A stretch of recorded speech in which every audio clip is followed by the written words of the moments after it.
Salom aziz tomoshabinlar. Xalqaro miqyosda uzoq yillardan beri o'tkazib kelinadigan Miss Universe go'zallik tanlovi 2025-yilda ham bo'lib o'tdi. Hozir mazkur tanlovning g'oliblarini ko'rsatamiz va ular haqida qiziqarli ma'lumotlar berishga harakat qilamiz. 118 dan ziyod qatnashchi ishtirok etgan tanlovda 4-o'rinni Côte d'Ivoire davlati ishtirokchisi 28 yoshli Olivia Yas egalladi. 13 yoshidan moda olamiga qadam qo'ygan bu model Londonda magistraturani tamomlagan. Daromadi asosan moda namoyishlari, reklamalarda suratga tushish, brendlar bilan hamkorlik ortidan keladi. O'zining xayriya platformasiga ega. Sayohat, xotin-qizlar huquqi bilan shug'ullanish va liderlik yo'nalishlarida mutolaa qilishni yoqtiradi. Filippinlik qatnashchi Atisa Manalo mazkur tanlovning 3-o'rniga munosib ko'rildi. 1997-yilda tug'ilgan model moliya yo'nalishida kasbiy bilimga va $600,000 jamg'armaga ega. Qomatini va salomatligini saqlash maqsadida fitness bilan shug'ullanadi. Bu tanlovdan tashqari 2018-yilda ham Yaponiyadagi ko'rikda Filippin davlati nomidan ishtirok etib, 1-o'rinni qo'lga kiritgan.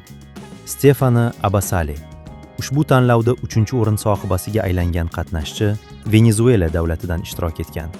Hozirda 26 yoshda. Instagramda 1 milliondan ortiq kuzatuvchilarga ega.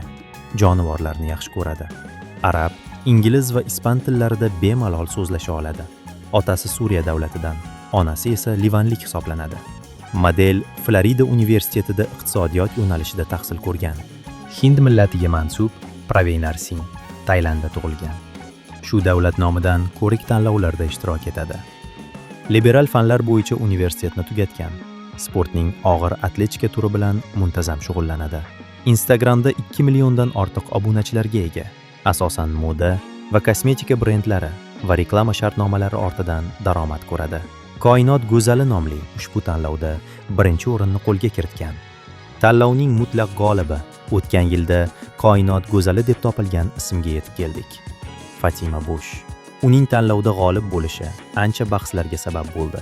Xususan, tanlov hakamlaridan biri Fatimaning otasi va musobaqa tashkilotchisi birga biznes qilishini aytib, bu natijani yolg'on deb atadi. Meksika nomidan tanlovda qatnashgan model ingliz va ispan tillarida muloqot qiladi. Media va teleloyihalar, xalqaro reklama kompaniyalari bilan faol hamkorlik qilib kelmoqda. Mazkur g'oliblardan tashqari, mana bu ishtirokchilar ham musobaqada qatnashgan.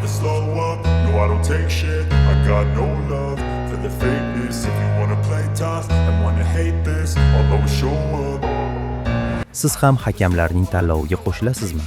Sizningcha eng chiroyli qizlar qaysi davlatda yashaydi?